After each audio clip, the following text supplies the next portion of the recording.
नेकपाको अगाडि अहिले गम्भीर चुनौती र अप्ठ्यारो छ। स्थायी कमिटीको बैठक सुरु हुँदा नै अध्यक्ष द्वयले बोल्नुभएको थियो। मलाई राम्रो सम्झना छ। यसपटक हामी निकै अप्ठ्यारो अवस्थामा छौँ भन्नुभएको थियो अध्यक्ष प्रचण्डले।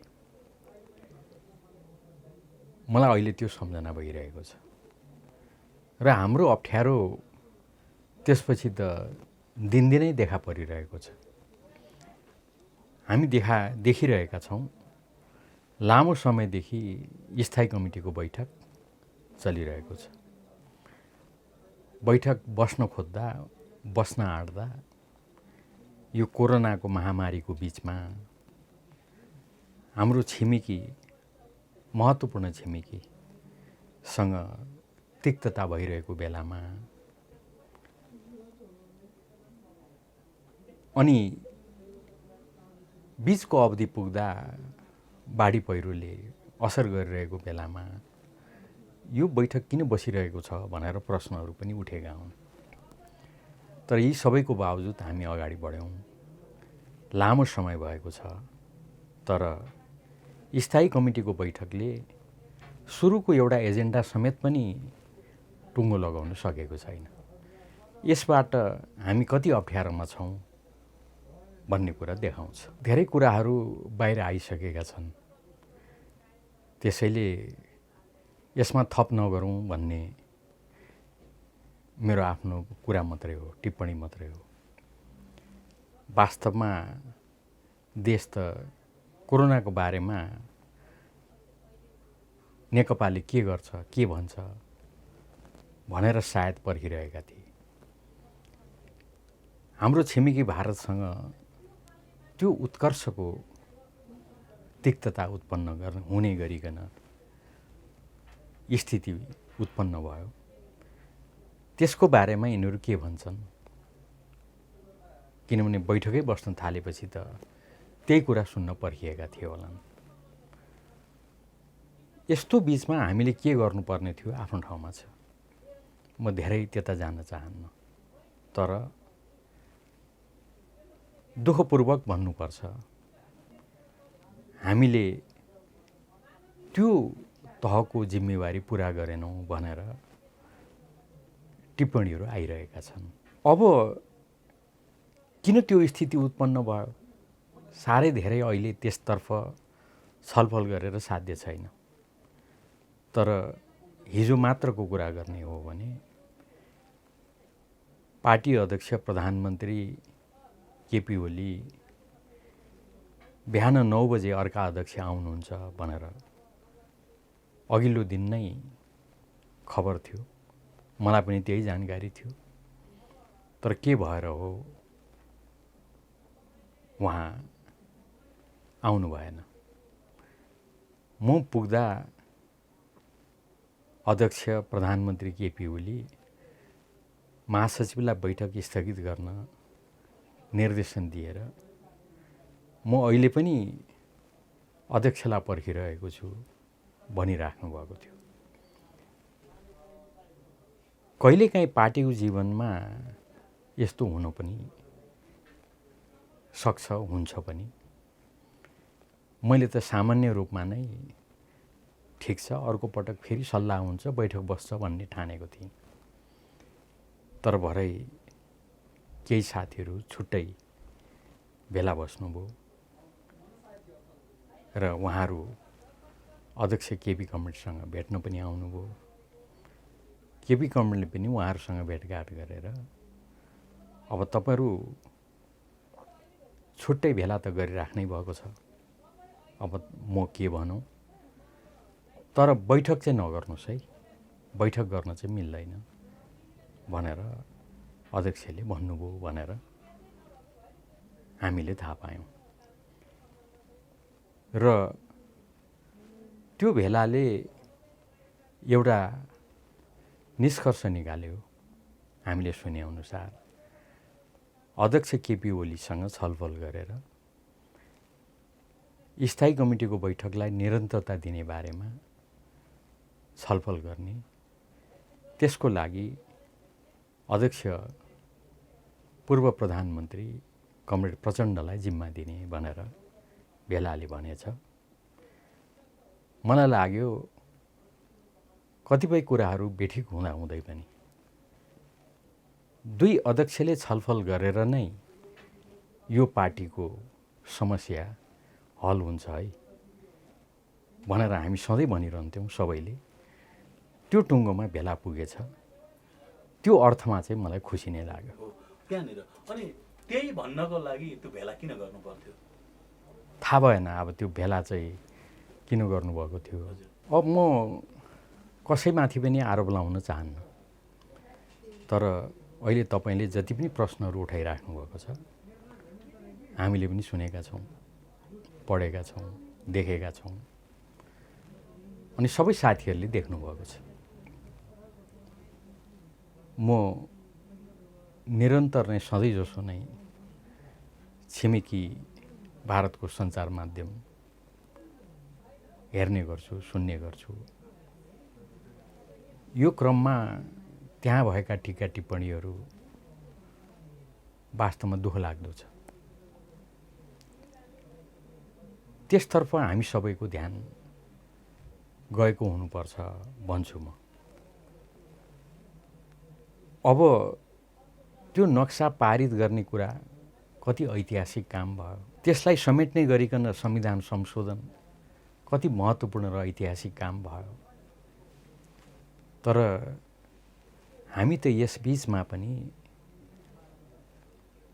छलफल भयो भनौँ, कुनै पनि एजेन्डा अहिलेसम्म थ्रु भएको छैन। छलफल भएन भनौँ, छलफल गरे बैठक बस्या अहिलेसम्म आइपुगेका छौँ। त्यो संविधान संशोधन नक्सा पारितको त्यो पाराकम्पन हेर्नुहोस् त, साह्रै सकारात्मक भयो, सिङ्गो देश एकजुट भयो। त्यसका पाराकम्पनहरू अहिलेसम्म देखा परिरहेको छ। अहिले भर्खरै तपाईँहरूसँग कुरा गर्नुभन्दा अगाडि एकजना माननीयको रिक्त रहेको पदमा अर्को मान्यलाई शपथ ग्रहण गराएर म तपाईँहरूसँग कुरा गर्न उपस्थित छु। यति गम्भीर घटनाक्रमहरू भएका छन्। संसार कोरोनाले आक्रान्त भएको छ। कोरोनाले आक्रान्त भएको बेलामा ती देशका सबै राजनीतिक दलहरू, नागरिक समाज, बुद्धिजीवी सबै एक ढिक्का भएर कोरोनाको विरुद्ध लड्न लागिरहेका छन्। हामी चाहिँ थाहा छैन अब यसको के तर्क हुन्छ, म धेरै टिप्पणी गर्न चाहन्न। यो बीचमा पनि हामी यो ढङ्गको बैठक निरन्तर बसिरहेका छौँ, तर एउटा पनि एजेन्डा टुङ्गिएको भने छैन। शपथ ग्रहण समारोहमा पूर्व प्रधानमन्त्री, म उहाँलाई कमरेड नै भन्छु, आदर गर्छु, कमरेड बाबुराम भट्टराईजीसँग भेट भएको थियो। उहाँले ठट्टा गर्दै भन्नुभयो, उहिले हामी 3 महिना बैठक बसेको थियौँ। उहाँ माओवादी केन्द्रको बैठकको कुरा गर्दै हुनुहुन्थ्यो। माधव कुमार नेपालको सरकार भएको बेलामा त्यो सरकार विरुद्ध आन्दोलन गर्नको लागि भनेर त्यस पृष्ठभूमिमा उहाँहरूको बैठक झन्डै 3 महिना बसेछ। हामीले त, मैले उहाँसँग पनि ठट्टा गरेँ, फेरि दोहोऱ्याउँछु, त्यसलाई उसिन्ला जस्तो पो भएको स्थिति भयो। तर मैले अघि भने नि, जुनसुकै बैठकको पनि हामीले कारण र त्यसको औचित्य स्थापित गर्न सक्नुपर्छ। म साह्रै जोगिएर तपाईँसँग कुरा गर्दैछु, किनभने मेरो एउटा मान्यता छ, म नेताहरूको, पार्टीको सार्वजनिक रूपमा टिप्पणी गर्न चाहन्न, आलोचना गर्न चाहन्न। मलाई लागेको कुरा म 2टा अध्यक्षलाई भन्छु, सबै कुरा भन्छु। उहाँहरूसँग असहमत भएको कुरा भन्छु, पार्टीले गरेका कुरासँग असहमति भएका कुरा गर्छु, र आफ्ना ती कुराहरू म सङ्गठित मेरो स्थायी कमिटीमा म भन्छु भनेर मेरो मान्यता नै छ। अब त्यसैले म एकदम जोगिएर त्यो मान्यता यताउति होला कि भनेर म बोल्न खोजिरहेको छु। वास्तवमा यो सन्दर्भमा यो ढङ्गको स्थायी कमिटीको बैठकले जुन विषय उठिरहेको छ नि, उठाइएको छ, त्यसलाई समाधान गर्न भूमिका निर्वाह गरिरहेको छ कि योगदान पुर्याइरहेको छ कि, यत्रो विश्व नै चकित पर्ने गरेर हामीले झन्डै 2/3 बहुमत ल्यायौँ। चुनावबाट बहुमत ल्याएको कम्युनिस्ट पार्टी कसैले विश्वास नगरेको एकता प्रदर्शन गरेर सरकारमा जनताको आशीर्वाद प्राप्त गरेको पार्टी यत्रो समय भयो बैठक बसै छ, छलफल गरे छ, संसार परिवर्तन गर्ने दाबी र जिम्मेवारी प्रतिबद्धता बोकेर आएका हामी। तर यति चाहिँ मैले भन्नुपर्छ, पहिले नै माफी माग्दै, न कार्यकर्ताहरू खुसी देखिन्छन्, न शुभचिन्तक खुसी देखिन्छन्, प्रतिपक्ष समेत सधैँ भेट भयो कि शुभकामना दिन्छन् यो समस्या समाधान गर्न सक है भनेर। म छक्कै पर्दैछु। तपाईँले सोधे जस्तै हामी के गरिरहेका छौँ, हामी के सन्देश प्रसारित गरिरहेका छौँ। हामी त आन्दोलनको निर्णायक शक्ति हो, संविधान निर्माणको नेतृत्व गरेको निर्णायक शक्ति हौँ। हामीले यसबाट के सन्देश प्रसारण गरिरहेका छौँ। मलाई विश्वास छ म जे सुनिरहेको छु कार्यकर्ता, जनता, शुभचिन्तक सबैबाट, मेरा 2 अध्यक्ष लगायत मेरा पार्टीका आदरणीय प्रिय कमरेडहरूले पनि त्यो सुनिराख्नु भएको छ भन्ने मलाई विश्वास छ। त्यही विश्वासको कारण यो उपयुक्त टुङ्गोमा हामी पुर्याउन सक्छौँ अन्ततः भन्नेमा अझै पनि मलाई विश्वास छ। एउटा कुरामा विवाद छैन। त्यो के हो त भन्दाखेरि यो पार्टीमा एकीकृत नेकपामा निरङ्कुशता विरुद्धको आन्दोलनलाई उत्कर्षमा पुर्याउँदै त्यो उत्कर्षताको प्रतिनिधित्व गर्ने नेकपा एमालेको महाधिवेशनबाट निर्वाचित अध्यक्ष केपी ओली हुनुहुन्छ।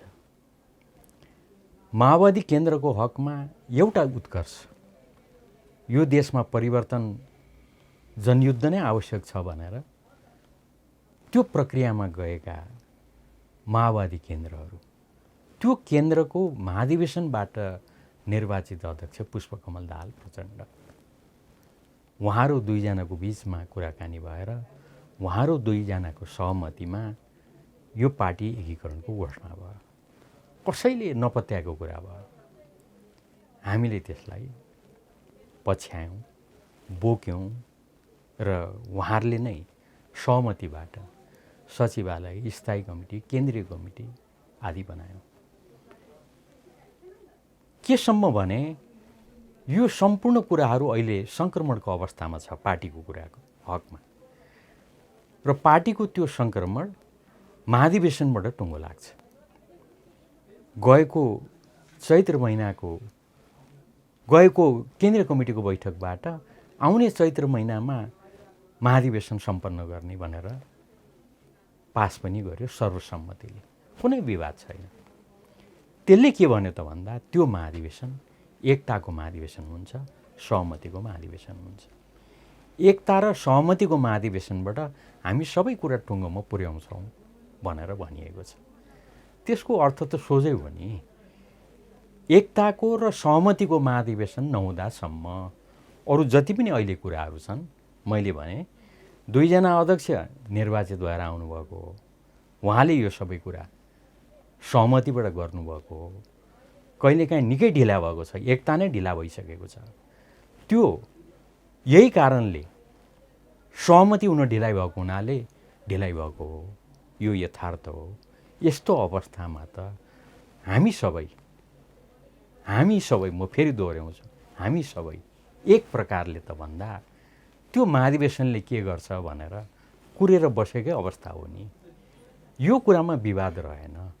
त्यसैले अहिले विवादको बेला होइन, अहिले एकता र सहमतिको प्रक्रियालाई जति सक्दो चाँडो हतारो लागेको छ भनेदेखि हतारका साथ यसलाई टुङ्गोमा पुर्याउँ। त्यो त हाम्रै हातमा हो नि त। तर झगडा गरेर विवाद गरेर यो आफैले स्थापित गरेको प्रक्रियालाई भत्काउँदा त त्यो हतार गरेको हुन्छ कि ढिलाइ गरेको हुन्छ, कसैप्रति लक्षित होइन, म समेत प्रति लक्षित यो मेरो टिप्पणी हो। वास्तवमा पछिल्लो सचिवालयको बैठक सम्पन्न भयो र सर्वसम्मतिले त्यसले पार्टीलाई एक बनाएर अगाडि बढ्ने निर्णय गर्यो। त्यसले अर्ली महाधिवेशनको पनि निष्कर्ष निकाल्यो। त्यसै पनि थाहा हुने कुरा हो र त्यसमाथि थप हामी सबैको ध्यान त त्यो सचिवालयतर्फ गएकै थियो नि त। त्यसैले त्यो हामीले जानकारी पायौँ। अब त्यसो गरिराख्न आवश्यक थियो थिएन थाहा छैन, मेरो आफ्नो खालको धारणा छ। तर होइन, यो कुरा सबैलाई जानकारी दिउँ न त, सबैलाई बताउँ भन्दै जाँदा हाम्रा नेताजीहरू राष्ट्रपति निवास पनि पुग्नुभयो, राष्ट्रपतिलाई सुनाउनु भयो। राष्ट्रपतिजीले यो तपाईँहरूको पार्टीभित्रको कुरा हो, तर तपाईँहरूलाई शुभकामना भन्नुभयो। उहाँले राम्रै कुरा गर्नुभयो। त्यहाँसम्म सचिवालयको बैठकका कुराहरू, त्यसका निष्कर्षका कुराहरू सबै त्यसबारे राम्रै कुराहरू आएको म सुनिरहेको छु। तर के भयो त्यसपछि थाहा छैन। त्यसमा परिवर्तन आउँदै गयो। भोलिपल्ट बिहान आइपुग्दा त फेरि होइन, कुरा त जहाँको तहीँ छ भन्ने खालका कुराहरू पनि आए। एकदम खुसी सिङ्गो देशका कमरेडहरू सँगसँगै आम जनतासँग खुसी प्रकट गरिरहेको म पनि भोलिपल्ट छक्कै परे। अब हाम्रो कुरा के हो त यहाँनिर भन्दा त्यो सचिवालयले त्यो निर्णय गरेको हो कि होइन, त्यसबारेमा स्थायी कमिटीको बैठकमा जानकारी गराउनुपर्छ कि पर्दैन। त्यो सचिवालयले गरेको निर्णयअनुसार स्थायी कमिटीको बैठकमा एकीकृत प्रस्ताव आउनुपर्छ। त्यो प्रस्ताव के कति तयार भयो, यो पछिल्लो पटक बैठक स्थगन गर्दा त्यस्तो प्रस्ताव तयार भइसकेको छैन भन्ने पनि उल्लेख छ। अब त्यसमा अरू धेरै जान चाहन्न। संक्षेपमा यसरी तयार भइसकेको समझदारी फेरि भत्कन पुग्यो भन्ने मलाई जानकारी छ। त्यो बेठिक भयो। अब जहाँसम्म तपाईँले गुटका बैठकका कुराहरू सोध्नु भएको छ, त्यसबारेमा मेरो त प्रष्ट दृष्टिकोण छ। पार्टीमा गुट उपगुटहरू हुने गर्छन्, तर त्यो नहुनु राम्रो हो। उपगुटहरूको छुट्टै बैठक नहुनु राम्रो हो। मलाई त त्यसमाथि विश्वास छैन। जस्तो तपाईँले अध्यक्षले नै गुटको बैठक आयोजना गर्नु त अति नै भएन? होइन, त्यसबारेमा म कसैप्रति लक्षित टिप्पणी गर्न चाहन्न। मेरो सिद्धान्त र प्रष्टै दृष्टिकोण हो। मलाई गुट उपगुटमा विश्वास छैन, म त्यसलाई स्वीकार गर्दिनँ। त्यो नहुनु राम्रो हो। यो पार्टीको स्वास्थ्यको लागि हानिकारक छ।